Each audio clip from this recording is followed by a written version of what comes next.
De hecho, ni siquiera el Partido Popular no ha consentido siquiera que Vox estuviera en ese debate de la televisión gallega, que podía haber supuesto, de hecho, Vox allí donde está, en el resto de comunidades autónomas, lo que está es reforzando las mayorías de Vox. Es decir, allí está Vox en Murcia. Bueno, pues en Murcia gobierna el PP porque Vox le da soporte. ¿Está Vox en Castilla y León? Pues el PP gobierna en Castilla y León porque Vox le da soporte, pues si no, no gobernaría. ¿Está Vox en...? Bueno. Pues precisamente vamos a hablar con el presidente de Vox, con Santiago Abascal, que está en estos momentos en Galicia. Santiago, muy buenos días. Muy buenos días, ¿cómo estáis? ¿Cómo encara esta recta final de campaña electoral? ¿Qué es lo que le diría a esa bolsa importante de indecisos de última hora? Porque esta mañana, como bien dice Julio, leíamos en La Razón ese titular de que si el Partido Popular pierde la Xunta de Galicia va a ser por su culpa. Hemos escuchado también en las radios, también esta misma mañana y durante los últimos días, a otros periodistas como Carlos Herrera o Federico Jiménez Los Santos en su particular batalla contra Vox, siguiendo también esta misma línea. Le pregunto qué es lo que no se está entendiendo y se lo pregunto porque creo que desconocen muchos de ellos que en Galicia no hay ni una sola calle rotulada en español, que en Bilbao sí las hay, que la izquierda ha sacado todo ese español del espacio público, que el Partido Popular encima lo ha aceptado, o que incluso para un médico que quiere aspirar a un hospital público cuenta más el gallego que si tiene la tesis electoral, que quizás el voto a Vox es un voto para reconducir al PP, o que igual Vox no existiría si el PP no hubiera aceptado las tesis más centradas de la izquierda. ¿Tiene que llegar Vox para poder cambiar todo este panorama? No tengo ninguna duda de que la existencia de Vox es definitiva. Allí donde Vox entra, donde Vox logra formar parte de los gobiernos, las cosas empiezan a cambiar después de mucho tiempo. Está ocurriendo en Castilla y León, con la eliminación de las referencias a la Agenda 2030 en los textos educativos. Está ocurriendo en la Comunidad Valenciana y en Baleares, donde se defiende por fin la libertad lingüística y la posibilidad del bilingüismo sin la imposición de ninguna de las lenguas. Está ocurriendo en muchos otros terrenos, como por ejemplo en Aragón, con la derogación de la Ley de Memoria Histórica. La entrada de Vox es definitiva. A mí todas esas amenazas, intentos de chantaje y de condicionar el voto o intentos de responsabilizarnos a nosotros, a mí personalmente, del resultado del domingo por parte de los lacayos del Partido Popular, de los lacayos mediáticos del Partido Popular, pues me tocan un pie, me importan un bledo y no me asustan lo más mínimo. Creo que son estrategias de perdedores, son estrategias de culpables, son estrategias de los que tienen la responsabilidad de haber llevado a Galicia donde la han llevado. Al final lo importante es que les decimos a esos gallegos, no indecisos según las encuestas, yo no me fío un pelo de las encuestas, yo me dirijo a todos los gallegos sin distinción, pero muy especialmente a los que confiaron en nosotros, a esos 116.000 gallegos que sienten y piensan como Vox y que son decisivos, pueden cambiar el rumbo de Galicia perfectamente si todos ellos vuelven a confiar en nosotros. No tengo ninguna duda de que Vox entrará y Vox será decisivo en el cambio de rumbo de Galicia, pero creo que hay una Galicia mayoritaria a la que no se dirige nadie. El principal partido de Galicia no es el Partido Popular, el principal partido de Galicia es la abstención. El 51% de los gallegos no votaron en las pasadas elecciones. Yo creo que una gran parte de la población está harta, está hasta el gorro, se siente defraudada por todos los políticos, piensa que todos somos iguales, que nada va a cambiar. Nosotros hemos logrado demostrar durante estos últimos meses cómo con nuestra entrada en los gobiernos hay cosas que se pueden empezar a cambiar. Hay algunos que solo quieren dormitar en una mayoría absoluta decadente, que ha sido empleada en demasiadas ocasiones en hacer políticas izquierdistas, que ha servido para arrebatar a los padres el derecho a escolarizar a sus hijos conforme a sus convicciones morales, muy especialmente en esta región, donde las leyes de género y de transexualidad son más duras incluso que las de los socialistas, que ha servido para que el señor Feijóo, cuando gobernaba aquí, tuviera unas posiciones durante la pandemia mucho más restrictivas y liberticidas incluso que las de Pedro Sánchez, que fue amonestado en sentencias del Tribunal Constitucional, y que ha servido en definitiva con la asunción por parte tanto del gobierno gallego como de la oposición gallega de los postulados del Pacto Verde, de la transición ecológica y de la Agenda 2030 para empobrecer a Galicia, para poner en jaque y en peligro de muerte a la agricultura, a la ganadería, a la pesca, también, por supuesto, al sector secundario, a la industria y también al transporte. Y todo eso va a repercutir, sin ninguna duda, en otro sector que para Galicia es puntero, que es el del turismo. Por lo tanto, nosotros estamos aquí precisamente para decir que queremos hacer algo muy distinto de lo que quieren hacer todos los demás. Si los gallegos nos dan una representación, por pequeña que sea, podemos asegurarles que el cambio será decisivo.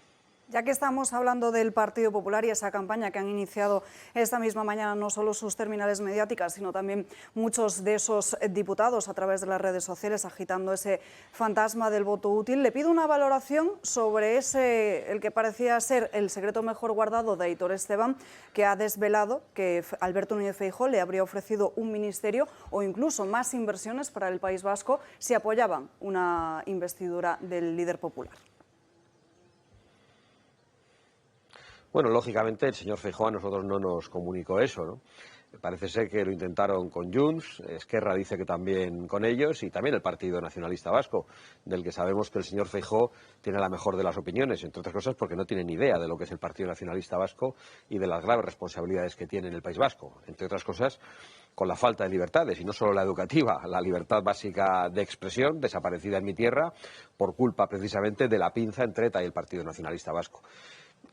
Bueno, el señor Feijóo supongo que teorizó o fantaseó con la posibilidad de incorporar a todos esos grupúsculos a una mayoría.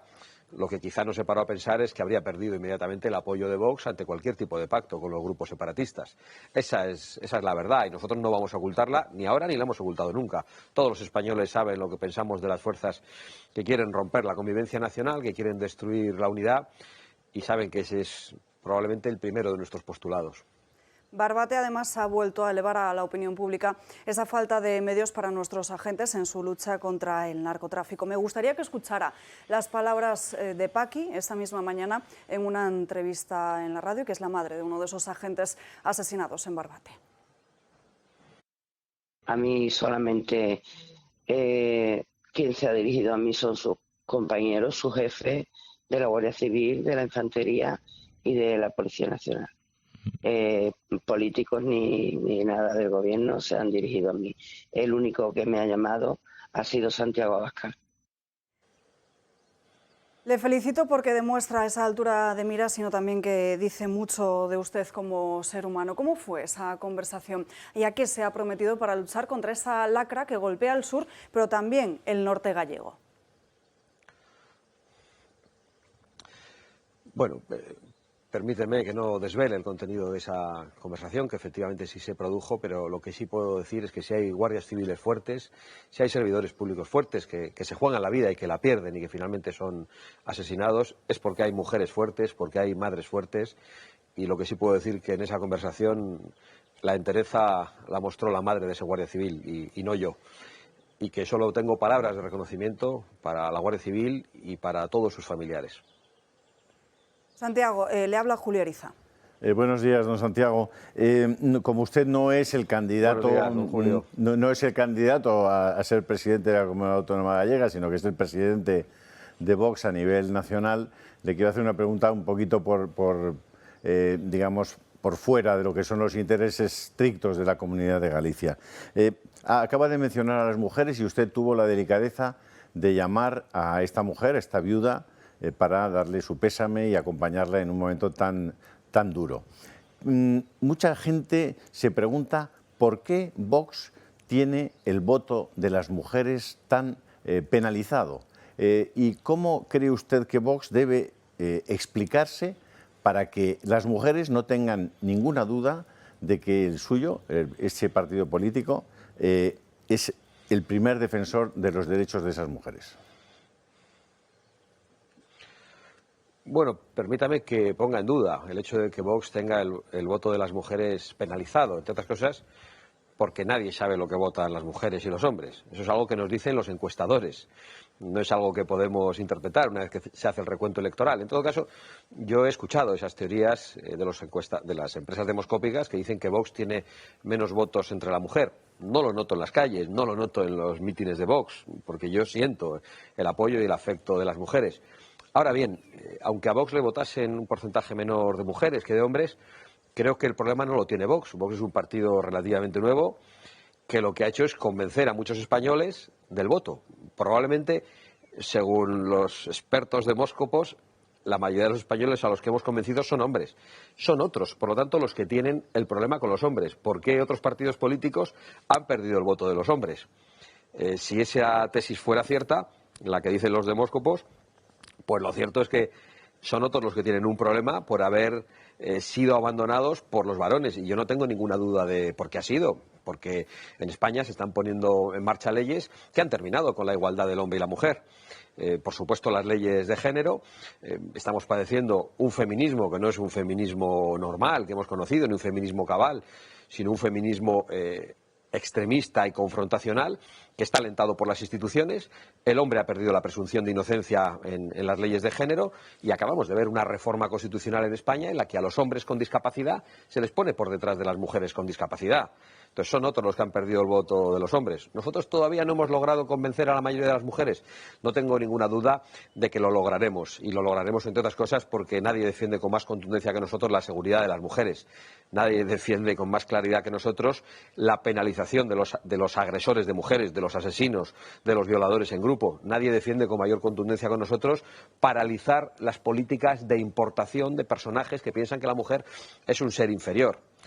Y por lo tanto llegará un momento en el que esa verdad y esa contundencia con la que Vox expresa pues llegará a sus receptoras y si es cierta la tesis de los demóscopos, pues las mujeres apoyarán finalmente a Vox de una manera masiva.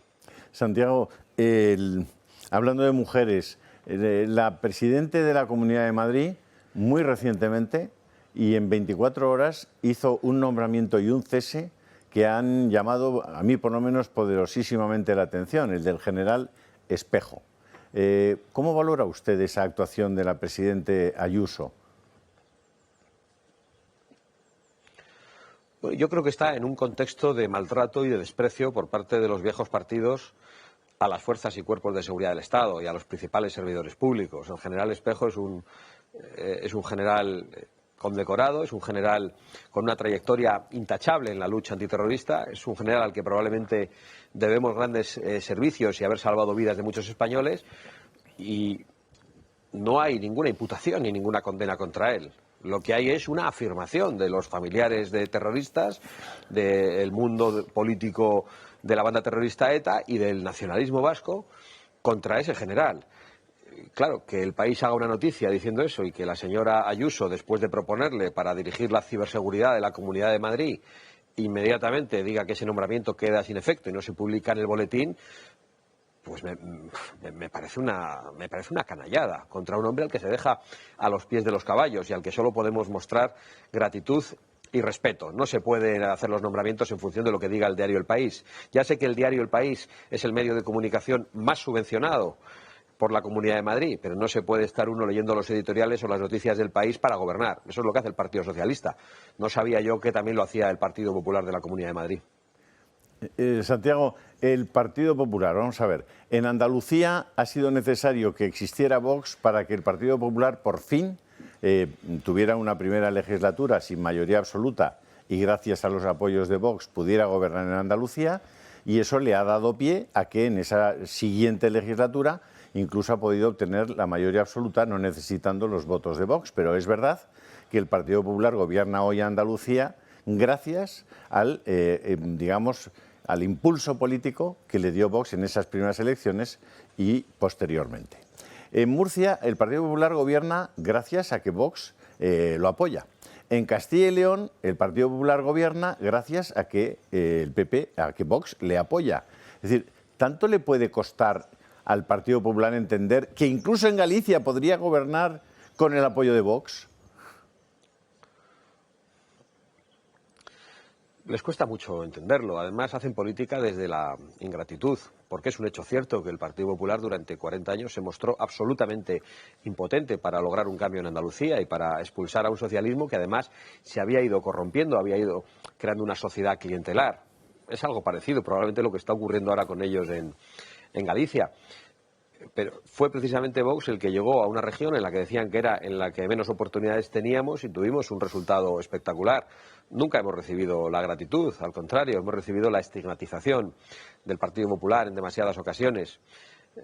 Bueno, es una pena, pero ¿qué le voy a decir? Al final el Partido Popular dirá misa, pero van a ser los ciudadanos, van a ser los españoles los que van a votar, y a pesar de que lo que nosotros decimos muchas veces les llega mal traducido, les llega interpretado, les llega retorcido, creo que cada vez hay más españoles que conocen nuestro discurso y el Partido Popular tiene que abandonar toda la esperanza de que Vox desaparezca.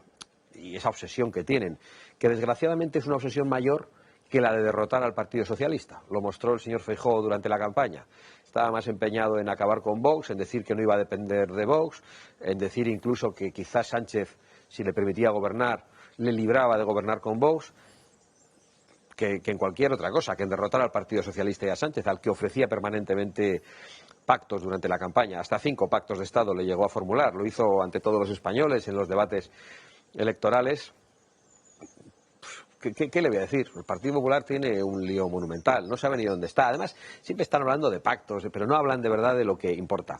Lo que habría que preguntarle al Partido Popular es si cree en la libertad de elección lingüística. Habría que preguntar al Partido Popular si va a seguir defendiendo la Agenda 2030 y votando en Bruselas con los verdes y con los socialistas, impidiendo la prosperidad de toda España, incluida de Galicia, y haciendo que las clases medias estén cada vez más depauperadas. Eso es lo que hay que preguntar al Partido Popular. Estamos todo el día hablando de pactos en un lenguaje politiqués que a la gente yo creo que le importa poco, pero hay que ir a las cosas del comer, a las cosas verdaderamente importantes, y sobre eso no se les escucha hablar, ni a ellos ni a sus lacayos mediáticos. No están ni en sus discursos ni en los titulares que ellos dirigen. Es una pena, porque están jugando a la confusión permanentemente. Ahora hay movilizaciones de los agricultores e intentan ponerse en la foto, pero la mayor parte de los agricultores saben que ellos son responsables de una Agenda 2030 que es un plan de despidos masivo en el sector primario, en el campo y en la pesca, también en el sector secundario, en la industria. Y, por supuesto, todo lo que tiene que ver con la soberanía energética. Y eso tiene unas consecuencias letales que estamos viviendo de una manera inexorable. Pero ellos no se atreven a oponerse con claridad. Ayer un consejero de Ayuso dijo que la Agenda 2030 era, lo dijo en unos términos muy exagerados, dijo que era algo tan importante y tan indiscutible como la Declaración Universal de los Derechos Humanos. El señor Margallo creo que ha dicho en su propia televisión, en El Toro, que la Agenda 2030 es el Evangelio. Pero bueno, por Dios. La Agenda 2030, con palabras muy bonitas, dice que tenemos que salvar el planeta y acabar con la pobreza. Sí, ¿quién no va a estar de acuerdo con eso? Pero la aplicación de la Agenda 2030 tiene consecuencias letales, porque significa que vamos a reducir la producción industrial, agrícola, ganadera, energética en los países desarrollados y va a aumentarse en los países en vías de desarrollo, donde, por cierto, no van a respetar las leyes como lo hacemos nosotros, ni van a vigilar la contaminación como se hace en los países desarrollados. Lo que ocurre con el CO2, por ejemplo, el fanatismo climático del CO2, lo único que hacen en realidad, por eso digo que es una falsa preocupación siempre, es deslocalizar el CO2, al deslocalizar la industria, la ganadería, etcétera, ¿no? De esas cosas es de las que hay que hablar y, por desgracia, la sensación que tenemos, bueno, la sensación no, la seguridad, es que están en el ajo con el Partido Socialista, lo ha dicho el señor González Pons. Ha dicho que en Bruselas, populares, socialistas y verdes son y serán coalición. Es que no lo dice Vox, lo dicen ellos. Luego se enfadan y dicen que hay una pinza entre Vox y el PSOE. ¿Pero qué tipo de broma es esta? Llevamos 2 semanas en las que las encuestas han sido el motor principal de la información de lo que podía pasar en Galicia. Es decir, las encuestas desde hace mucho tiempo son utilizadas para generar un estado de la opinión pública. Es decir, intentan ser esa profecía que se autocumple. En esas encuestas ha habido un elemento común y es que el Partido Socialista se hunde materialmente en Galicia. Es decir, se pega Pedro Sánchez el mayor golpe electoral que se ha dado nunca el PSOE en Galicia. Y sin embargo, ese titular, que podría ser, y desde luego para los medios de la teórica derecha, podría ser sin duda el titular más importante, y es que Sánchez se hunde, no existe ni es posible verlo prácticamente en ningún medio. Bueno, es lo de siempre, con las encuestas y con los titulares. A mí lo llamativo de las encuestas me parece la afirmación de que Vox ni está ni se le espera y, sin embargo, llevan una semana hablando de Vox sin parar, preocupados por la existencia de Vox. ¿No decían que no importábamos, que somos insignificantes y de repente están todos tan preocupados y llevan a Vox a los titulares? Yo no sé qué tripa se les ha roto, pero claramente algo pasa que no nos dicen. Yo no me fío un pelo de las encuestas, que creo que las carga el diablo, sobre todo el pagador. Don Santiago, recientemente hemos leído cómo en el Parlamento de Baleares, usted lo ha mencionado, después de 30 años en los que una gran parte de ellos ha estado han tenido un gobierno del Partido Popular, después de 30 años va y resulta que porque Vox existe y porque Vox está allí, se va a poder hablar algo tan increíble como que se pueden hablar las dos lenguas o se pueden emitir papeles en las dos lenguas en el Parlamento de Baleares. Ha tenido que llegar Vox para hacer eso y, sin embargo, esa posibilidad de que Vox acabe cambiando las políticas que ha aceptado de la izquierda y del nacionalismo del Partido Popular no se reconoce.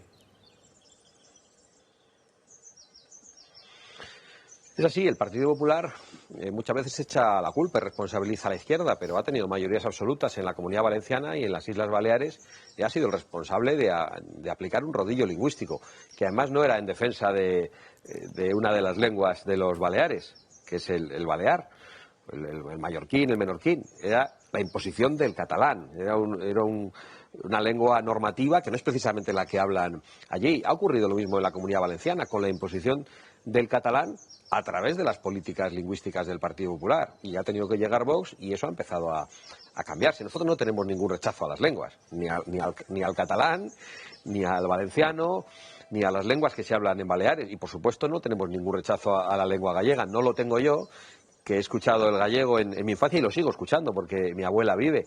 Pero el gallego no puede ser una herramienta de imposición, tiene que ser pues, una lengua como otras en las que se puede vivir en libertad, en la que los padres pueden elegir escolarizar a sus hijos junto con el español, que es la lengua común de toda España. Esa es nuestra posición, es muy normal y nos sorprende que algo que está tan asentado en el sentido común no sea compartido por el resto de fuerzas políticas, pero ciertamente esperamos que en Galicia eso pueda cambiar. Sé que en Cataluña cambió precisamente de la mano de usted, que fue el primer diputado que habló en el Parlamento de Cataluña en español después de mucho tiempo. Y una última pregunta, Santiago, muy rápida, porque Galicia se enfrenta a varios problemas. Hablamos de la crisis industrial, la baja población, que solo crece gracias a la inmigración, la baja natalidad, la fuga de talento y un largo etcétera. Usted ha estado estos días recorriendo Galicia, en las 4 provincias, y de forma muy rápida le pregunto qué sería lo primero que cambiaría en cada una de ellas. Pues perdonen que sea machacón, no voy a decir que en todas lo mismo porque efectivamente no vamos a hablar en Orense de la pesca, pero creo que la imposición de la Agenda 2030 es letal para Galicia y es letal en el terreno industrial, en el terreno agrícola y en el terreno de la pesca. Yo creo que es fundamental porque afecta precisamente a las oportunidades de los jóvenes, afecta a la despoblación y yo creo que eso es lo esencial en estos momentos. Es verdad que no son solo las políticas autonómicas las que pueden revertir eso, es la política europea. Por lo tanto, estas elecciones van a ser decisivas. Pero no tengo ninguna duda que las elecciones europeas que afrontamos dentro de 3 meses van a ser absolutamente decisivas, las más importantes en mucho tiempo, van a ser históricas para poder cambiar el rumbo de Europa y para dar prosperidad a las naciones europeas, respetar su soberanía y dar prosperidad a muchas regiones de gente trabajadora y laboriosa como lo son los gallegos, que en estos momentos pues no pueden salir adelante en muchas ocasiones porque no hay ayudas al emprendimiento, solo hay subvenciones para cosas improductivas, solo hay gasto político, pero no hay ayudas al emprendimiento, no hay rebajas fiscales y hay todo tipo de trabas, de papeleos, muchos de los cuales, insisto, vienen de las políticas europeas, que votan los mismos que gobiernan en la Junta de Galicia. Santiago Abascal, muchísimas gracias por estar con nosotros en directo. Le envío un abrazo y suerte este domingo. Muchísimas gracias a ustedes. Un abrazo.